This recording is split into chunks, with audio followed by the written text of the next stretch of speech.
Бикшай Артучан идол. Кайбер вакыт безнең өчен ул зур югалту. Хәтта республика өчен түгел дә, бөтен Россия өчен. Менә шушы китап турында тагын беренче сөйләтеп була. Вәлиулла хәзрәт әлхәмдүлилләх күп кырлы кеше иде. Күп кырлы кеше булганга күрә, күп кырлы кеше ул үзенең аның аермасы була нәрсә?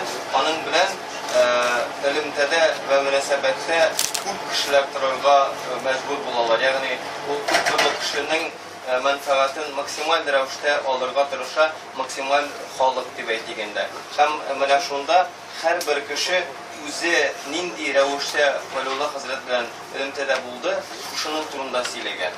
Шуның турында ачыклаган, шуның турында ягъни күрсәтеп биргән, менә нәрсә күргәнлеген, нинди яктан күргәнлеге турында ачыклаган. Менә шушы мәкаләләрдә һәрберсе үз кыры турында сөйләсә дә, кызыл бер сызык булып бара, нәрсә Вәлиулла хәзрәтнең ихлас кеше булганлыгы турында бөтенесе ассызыклап әйтәләр.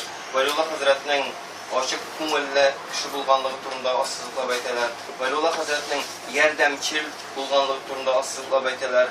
Вәлиулла хәзрәтнең кайгыртучан, теге бер кеше турында гына түгел, белгән кеше турында гына түгел, өммәт турында кайгыртучан, өммәтнең каршына килеп баскан зур бәлаләр турында һәм ул бәлаләрдән чыгу юллары турында юлларын эзләүче кеше икәнлеген дә ассызыклап үткәннәр. Вәлиулла хәзрәт кебек, менә безнең өммәтебезгә зур өлеш керткән, исламны өйрәнүгә зур өлеш керткән шәхесләр чыннан да сирәк. Шуңа күрә аның хезмәтен дәвам итәргә ярамый, аның эшчәнлеген дәвам итәргә дә кирәк.